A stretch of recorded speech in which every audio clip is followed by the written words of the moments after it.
Padre, te bendecimos, te damos gracias por esta hora. Te agradecemos, Señor, porque tú eres tan fiel, Señor, tan lleno de misericordia para con nosotros, Señor. Gracias, Señor, porque tenemos este privilegio de poder escuchar tu voz, Señor.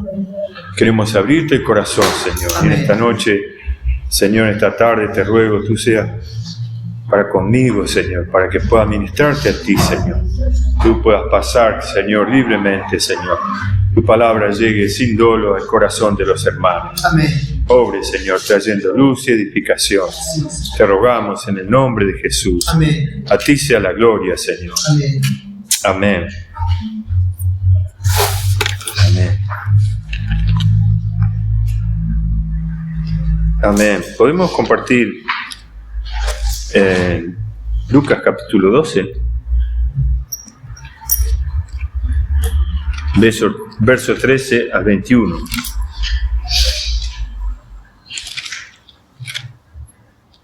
Amén.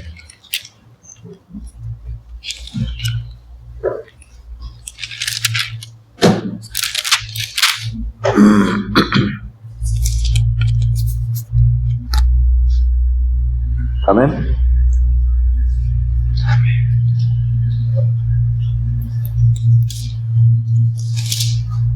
Amén. Le dijo uno de la multitud: Maestro, di a mi hermano que parta conmigo la herencia. Mas él le dijo: Hombre, ¿quién me ha puesto sobre vosotros como juez o partidor? Y le dijo: Mirad y guardaos de toda avaricia, porque la vida del hombre no consiste en la abundancia de los bienes que posee. También le refirió una parábola diciendo: La heredad de un hombre rico había producido mucho, y él pensaba dentro de sí diciendo: ¿Qué haré? Porque no tengo dónde guardar mis frutos. Y dijo: Esto haré: derribaré mis graneros y los edificaré mayores, y allí guardaré todos mis frutos y mis bienes. Y diré a mi alma: Alma, muchos bienes tienes guardados para muchos años. Repósate, come, bebe, regocíjate. Pero Dios le dijo: Necio, esta noche vienen a pedir tu alma, y lo que has provisto, ¿de quién será? Así es el que hace para sí tesoro, y no es rico para con Dios. Amén. Es importante poder tener la bendición de poder oír la voz del Señor y ser librado de esta necedad del corazón que por naturaleza todos tenemos, ¿no? Y no percibimos realmente la oportunidad que nosotros tenemos de ser librados y ser frustrados al final de nuestra historia, después de tantos años y haber trabajado en vano y ser rechazado delante del Señor, ser resistido por el Señor porque no habremos hecho una buena inversión. Aquí le dice el versículo 15: Mirad y guardaos de toda avaricia, porque la vida del hombre no consiste en la abundancia de los bienes que posee. Así, no consiste. Pero para nosotros, eso es la vida del hombre. Naturalmente, esa es la vida del hombre, ¿no? Creemos que un hombre que tiene bienes, que no le falta nada, que abunda, que tiene un buen trabajo, una buena profesión, un buen título, que tiene un buen hogar, etcétera, que tiene un buen coche, un buen pasar. Creemos que esa es la buena vida del hombre, ¿no? Pero hermanos, dice el Señor que la vida del hombre no consiste en esto. ¿En qué consiste entonces? Aquí el versículo 21 dice, consiste, en la última parte del versículo 21, en que sea rico para con Dios.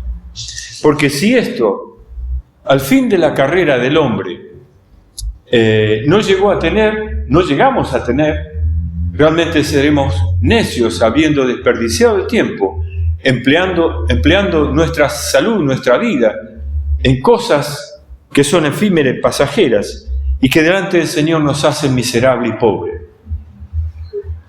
Este hombre rico alcanzó a decir que él hablaba de mis frutos, mis graneros y mis bienes.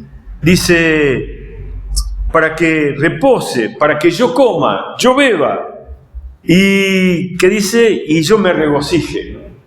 Y en esto no tiene ninguna consideración en el Señor.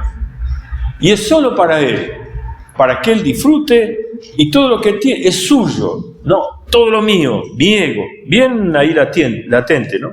Bueno, esto es el éxito que todos miran y pueden admirar y buscar esto, ¿no? Pero delante del Señor, esto es necedad.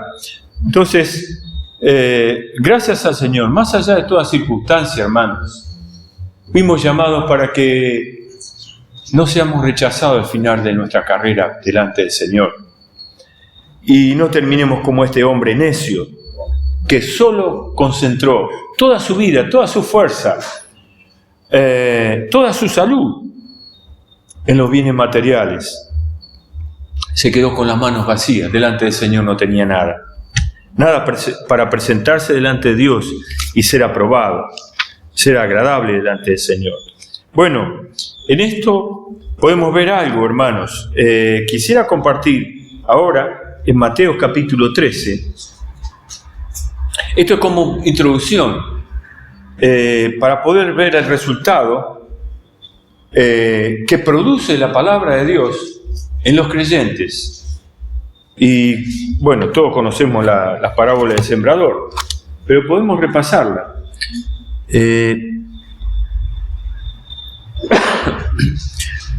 Dice el versículo 13, 18 en adelante al 23. Oíd pues vosotros la palabra del sembrador. Cuando alguno oye la palabra del reino y no la entiende, viene el malo y arrebata lo que fue sembrado en su corazón. Este es el que fue sembrado junto al camino. En otros casos, en otras parábolas, en otros libros, habla acerca de que sembrado sobre el camino, vienen las aves de los cielos y se las llevan, ¿verdad? Versículo 20. Y el que fue sembrado en pedregales, este es el que oye la palabra y al momento la recibe con gozo, pero no tiene raíz en sí, sino que es de corta duración, pues al venir la aflicción o la persecución por causa de la palabra, luego tropieza. El que fue sembrado entre espinos, este es el que oye la palabra, pero al afán de este siglo y el engaño de las riquezas ahogan la palabra y se hace infructuosa. Mas el que fue sembrado en buena tierra, este es el que oye y entiende la palabra y da fruto y produce a 100, a 60 y a 30 por uno. Gloria al Señor, hermanos. Gracias al Señor. Hermanos, conforme a lo que dice el versículo 19, dice, cuando alguno oye la palabra del reino, o sea que para nosotros los creyentes y para todas las personas, cuando el Señor habla, es su reino viniendo. El hablar del Señor es su reino viniendo. En este caso, en esto podemos decir que, hermanos, el Señor nos está dando una orientación y desea que a través de su palabra nosotros podamos ser gobernados para poder tener buena experiencia delante del Señor y glorificar el nombre del Señor. Toda palabra introduce en el corazón del creyente la vida del reino. Y al final nosotros podemos decir que este es el comienzo. ¿Cómo se manifiesta el reino de Dios? A través de la palabra. Y al final nosotros podemos ver, como dice el versículo que sigue acá en el 24, dice, le refirió otra parábola diciendo, el reino de los cielos es semejante a un hombre que sembró buena semilla en su campo. Y el final de esto es la cosecha, hermanos. O sea, que nosotros podemos ver que si bien Dios envía su palabra, al fin y al cabo, la palabra, como habla también, creo que es Romanos 9, es dada por un propósito, para que produzca algo, ¿sí? Y el Señor espera que produzca una reacción, produzca una transformación en el creyente, un crecimiento en los hermanos. ¿Y por qué? Hermanos, todos aquellos que escuchamos la palabra del Señor, al fin y al cabo, hermano, nos debemos presentar delante del Señor y sin duda debemos de rendir cuenta, como lo habla Romanos capítulo 14, el verso 10 y 12, lo vamos a leer para que tengamos esa conciencia y ese entendimiento. Romanos 14, dije, versos 10 y 12, 10 al 12. Dice: pero tú, ¿por qué juzgas a tu hermano? O tú también, ¿por qué menosprecias a tu hermano? Porque todos compareceremos ante el tribunal de Cristo. Porque escrito está: vivo yo, dice el Señor, que ante mí se doblará toda rodilla y toda lengua confesará a Dios. De manera que cada uno de nosotros dará a Dios cuenta de sí. Y esto es lo que no percibimos muchas veces. Hermanos, oímos tanta palabra del Señor, tanta palabra. Dios es tan rico para con nosotros. Y pensamos, hermanos, que Dios no va a pedir cuenta de todo esto. Cuando nosotros hablamos con nuestros hijos, cuando ellos están equivocados, ¿cómo nosotros quisiéramos? O sea, ¿cómo nosotros nos esforzamos para que cambien de actitud y puedan oír nuestra voz y puedan enderezar sus caminos torcidos? Y es lo mismo hace el Señor para con nosotros. Tanta recomendación, tanta advertencia, tantas bendiciones. Y resulta en nada para el creyente, hermanos. Puede ser que no haya una reacción, una actitud de inclinarnos delante del Señor para poder temer y tomar con seriedad la palabra del Señor, más allá de las circunstancias que nos rodeen en este momento, o como fuere. Todos nosotros somos responsables delante del Señor. Podremos decir yo, en este caso, y hermanos, muchos se quedaron en el camino, y a mí eso me desalentó. ¿Será eso suficiente para presentarme delante del Señor? No, porque, hermanos, eso es una pequeñez al Espíritu Santo que el Señor puso delante nuestro. El Espíritu que está en el corazón de cada creyente es el mismo Espíritu que resucitó a Cristo de los muertos. Y Él puede operar del mismo poder, como habla también Efesios, los primeros capítulos. Puede operar de la misma manera en nuestros corazones. Así que, hermanos, no tenemos ninguna excusa. Y bendito sea el nombre del Señor, porque no queremos excusarnos. Como cantamos: Señor, quita las piedras. Señor, obres en nosotros y sálvanos. Y podamos producir esos frutos. Porque dice, volviendo a la parábola del versículo 13, es decir, de Mateo 13, cuando habla acerca de... yo me quiero centrar en el que tenía espinos.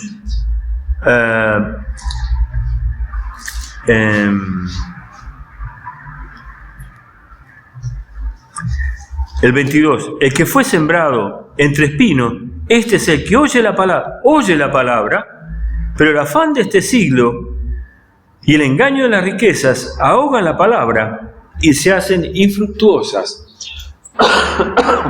Perdón, hermano. O sea, entró la palabra, penetró, pero parece que se convirtió. Pero resulta que no dio fruto de lo que esperaba. Y hermanos, en la vida, en la historia, en la vida de los creyentes, hay muchas experiencias diferentes entre los cristianos, y podemos, así como en Hebreos 11 hay una galería de aquellos que con temor y con integridad de corazón sirvieron al Señor hasta con sus propias vidas, también hay otra galería de aquellos que se quedaron y fueron infructuosos, recibiendo el engaño, porque dice el afán de este siglo, no el propósito de Dios, sino el afán de este siglo y el engaño de las riquezas. Fueron engañados, hermanos, y su fin fue lamentable. Y esto es doloroso si tuviésemos que pasar por esa situación. Nosotros, hermanos, como creyentes, tenemos que entender que hay ave de los cielos, que hay piedras, que hay espinos, que trabajan, que tratan con nosotros, así como compartía el hermano el fin de semana pasada, que tenemos que saber que vamos a pasar por pruebas, y son necesarias estas cosas para poder resistir, para saber que el Señor está trabajando en nuestro corazón, que la semilla que se sembró está siendo aquella que está profundizándose en nuestra vida y que está produciendo buenos frutos, los frutos que el Señor espera que realice en nuestros corazones.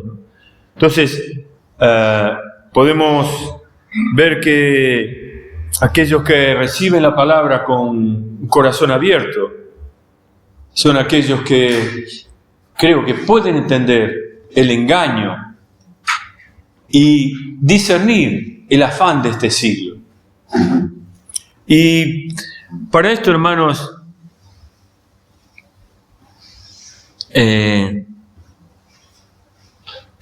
quisiera necesitamos que poder entender que el Señor nos ha bendecido con bendiciones espirituales, celestiales, pero también terrenales. Los que tenemos buena salud, o los que tienen buena salud, ¿qué hacen con su buena salud? Lo que el Señor le ha dado viene, no hace falta fortuna. ¿Qué hacen con su buena fortuna? No sé, lo que fue, lo que nos ha dado una preciosa familia. ¿Qué hacemos con toda esa familia? Tengo salud, voy a recorrer el mundo. No sé, si tengo algún vehículo y tengo alguna, voy a andar con toda la familia disfrutando, y todo eso es para el disfrute de uno solo, ¿no? Y Dios no tiene ningún provecho, ¿no? Que el Señor nos libre de estas cosas, porque todo lo que el Señor nos ha dado es para que le sirvamos al Señor con gratitud y poder reconocer que si algo tenemos ha sido por su misericordia, ¿no? Y los que realmente no han prestado atención en estas cosas han recibido mucha frustración. Yo me acuerdo, hermanos, ustedes lo han conocido también. ¿Se acuerdan de Elvis Presley? Él de chiquito fue alguien que asistió a la iglesia bautista y cantaban como cantan la gente de colores, ¿cómo es que le dicen ese? ¿Cómo? Gospel, ese, cantaba. Y se ve que cantaba muy bien. Y tenía, por supuesto, padres, pero la madre se preocupó mucho con él, porque desde niño, cuando nacieron gemelos, pero el primero que nació muerto. Y esto fue un golpe mortal para la madre, porque cayó en una depresión muy grande y nunca pudo ser liberada de eso. Y entonces tomó a ese hijo y lo cuidó como si fuese un tesoro, lo sobreprotegió. Cierto que él apreció tanto a su madre, daba testimonio, pero tanto se preocupó su madre por el hijo, que no lo dirigió por buen camino en el cual estaba, sino que ella hizo todo lo posible para que él saliese de la pobreza en que ellos estaban. Era muy pobre, pasaba mucha necesidad. Entonces, uno de los motores que lo movió a él para que fuese lo que llegó a ser fue su madre. Y todos nosotros sabemos más o menos la historia de él. Esto más o menos aconteció en 1935, por ahí, y murió en el 77. Muy joven, muy joven. Llegó a tener mucha fama, mucha fortuna. El afán, la ansiedad, la ambición, el engaño. Fue engañado de tal forma que tuvo todas esas cosas, pero no le dio la dicha en su corazón. Tuvo muchas mujeres, pero no obtuvo el amor que todos deseamos experimentar. Son dos cosas diferentes, ¿no? Y como si esto fuera poco, murió insatisfecho, lleno de droga. Y todos nosotros sabemos cómo murió, muy joven. Y uno puede decir, aquellos que lo vieron, como muchos cantantes hoy día, podemos decir de Montaner, y hay tantos otros que hacen hip hop, que cantan hip hop y otras cosas más, y uno puede decir, pero es creyente.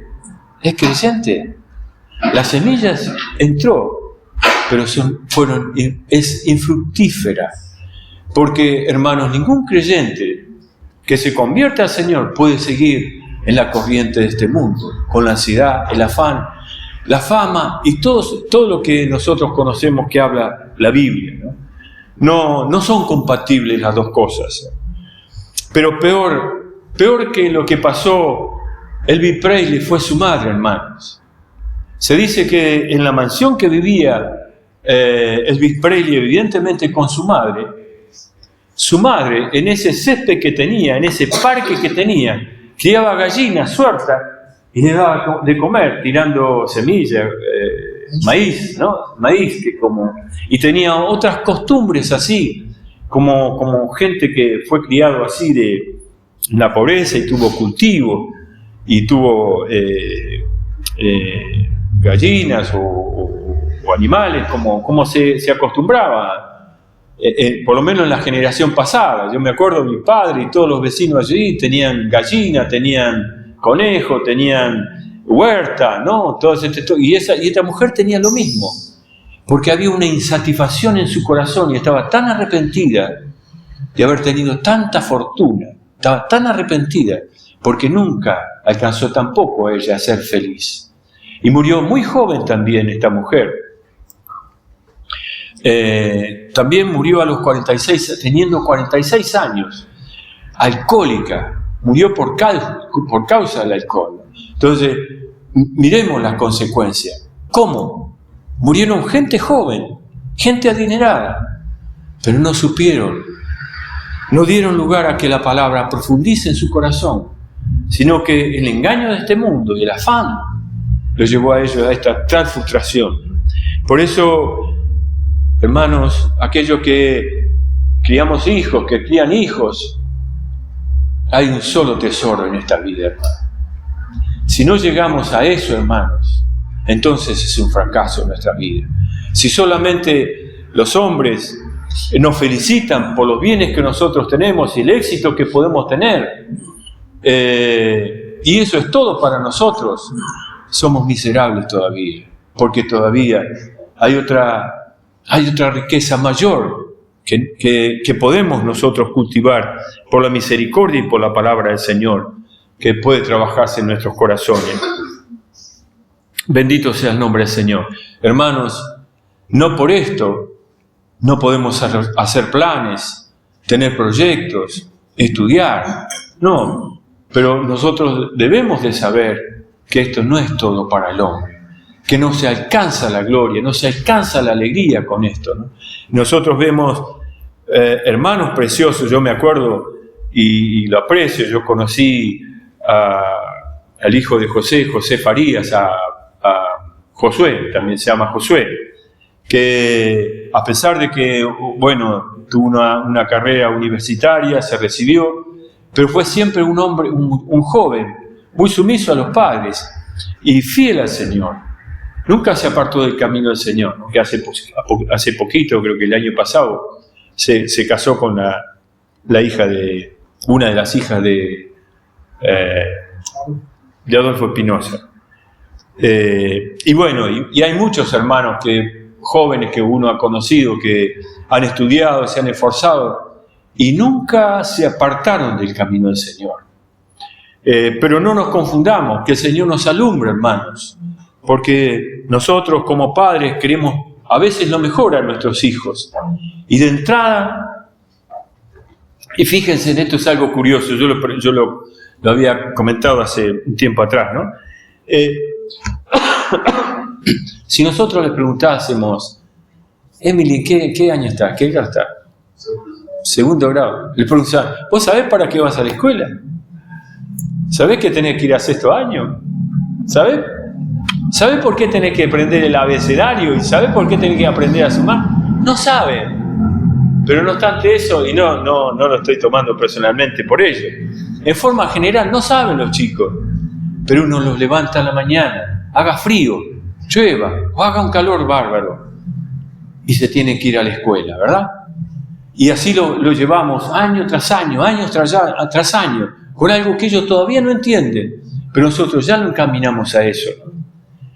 Pero por eso es que necesitamos saber, poder sembrar en ellos que hay otra cosa que de temprano sí lo pueden saber, hermanos.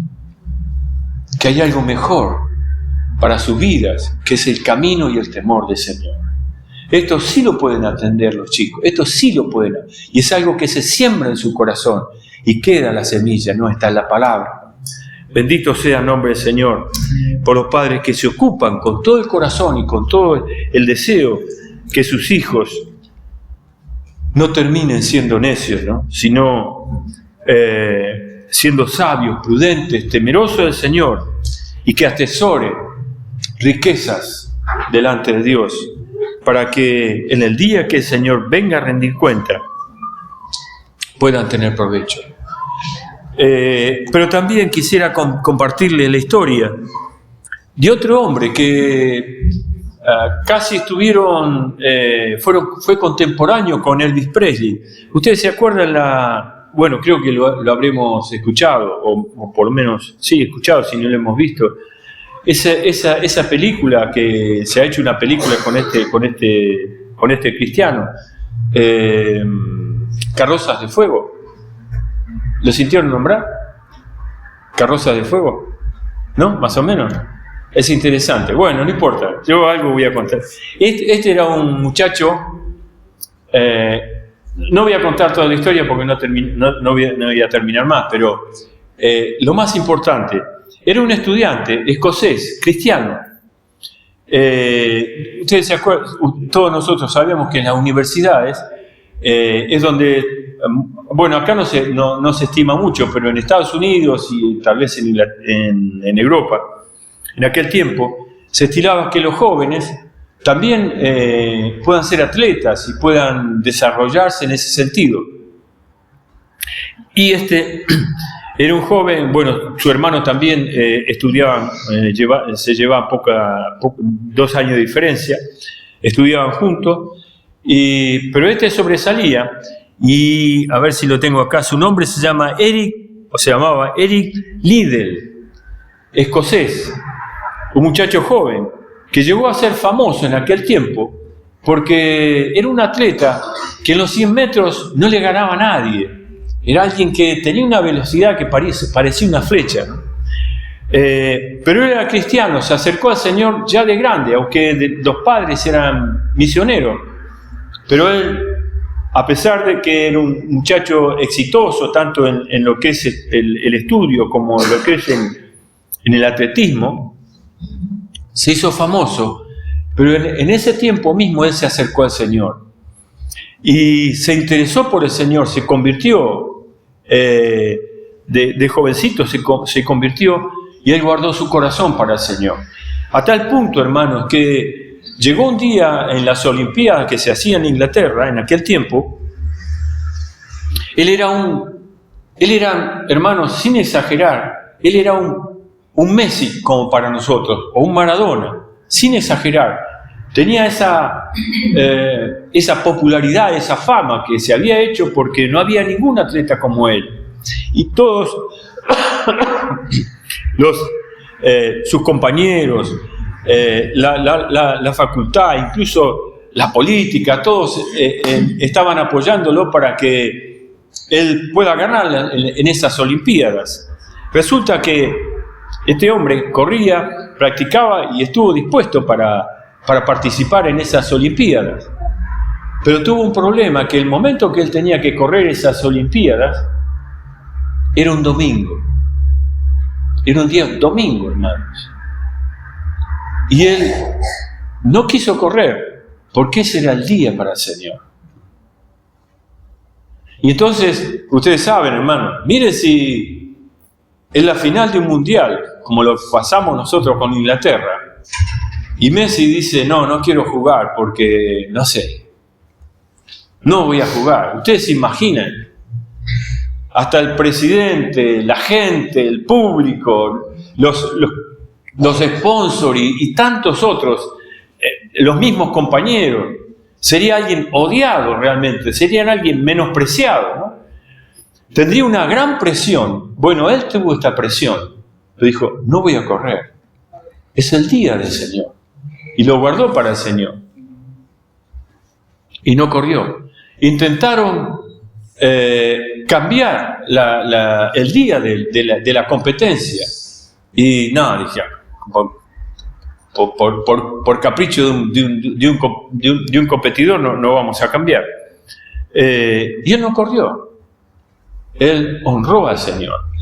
Y entonces, la única opción que le quedaba era correr una carrera de 400 metros. Y sabían que él no era el favorito. Sabían que no iba a ganar, porque no estaba entrenado para eso y no tenía esa destreza para eso, esa destreza para 400 metros. Pero él se anotó igual, iba a participar. No fue un día domingo la competencia. Entonces, el momento antes de participar, recibió un telegrama de la hermana, de parte de la hermana, un versículo, un salmo, ahora no me acuerdo, después cualquier cosa se los paso, que decía,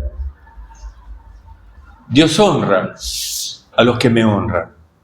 O dice, honraré a los que me honraren. Creo que dice así el texto. Pero él nunca lo pensó, como que bueno, ahora Dios me va a bendecir porque yo lo honré. Sino que lo tomó, bueno, agradecido al Señor por esa porción que le dio la hermana. Y ese día corrió. Y hermanos, para sorpresa de todos, corrió y ganó, salió primero. Bueno, ustedes saben la ovación de la gente y qué sé yo, todo lo demás. Pero hermanos, esto no es el fin de este hombre. Él después fue misionero. Después de unos años se casó con una jovencita también que vio que honraba al Señor y sirvieron juntos al Señor y fueron a la China a testificar, a predicar el Evangelio en aquel lugar. Tuvieron hijos y en el momento que, entraron los japoneses a la China, él estaba allí y su esposa ya había vuelto a Escocia, pensando que tal vez enseguida él podría volver. Resulta que nunca pudo regresar a ver a su esposa, siendo que su esposa ya tenía 2 hijos, un varón, una nena, y se fue estando embarazada. La mayorcita, cuando ellos se fueron, tenía 6 años, cuando ella se fue a Escocia. Y él se quedó ahí y fue tomado prisionero y fue puesto en un campo de concentración. Y contento él porque él vivía para dar testimonio al Señor. Y allí había una gente que era inconversa y conocía, como cualquiera aquí cualquiera en el planeta podía conocer a Maradona, o haber sentido la fama de Maradona, o Messi, etc. Bueno, él era alguien así. Y había gente que había sentido nombrar de él, pero no lo conocían. Y cuando lo conocían, realmente veían lo asombroso que era, porque era un hombre común, pero lleno del Señor. Y testificaba a gente. Y como él también se había quedado sin los chicos, muchos de los chicos en ese campo, que escaseaba la comida y había escasez de todas las cosas, porque estaban allí como prisioneros, realmente él tenía un amor para los chicos y se dedicaba mucho a compartir de la palabra. Y a todas las personas que estaban en aquel lugar,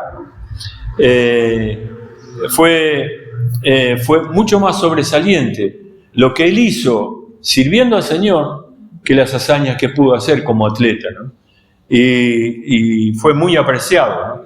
De tal manera que, bueno, él llegó a creo que 40 y pico de años y se enfermó en aquel lugar y a carencia de médicos y de medicina en aquel lugar, no pudo ser atendido y bueno, falleció en aquel lugar.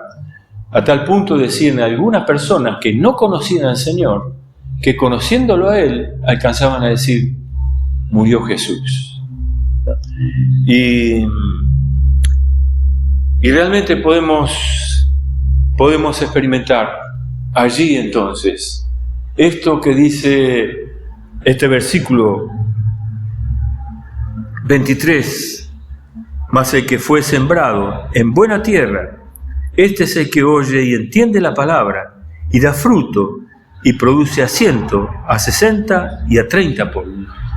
Realmente esto es lo que produjo esa semilla en este hombre. Y a gran diferencia de este otro que conoció al Señor también y fue llevado por los afanes y el engaño de este mundo, ¿no? Este hombre, aunque vivió como vivió, honró al Señor. Y uno puede decir, ¿y su familia? ¿Qué me decís de su familia?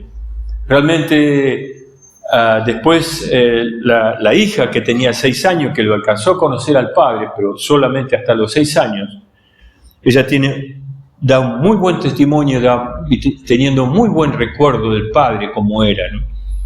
Y tiene, bueno, ya grande, ya creo que partió con el Señor también, pero de mayor yo escuché el testimonio de ella, que daba muy buen testimonio de su padre, ¿no? O sea que no se quedó con el dolor y mirá, mi padre por ser creyente, esto y aquello, ¿no? ¿Cómo podríamos decirlo?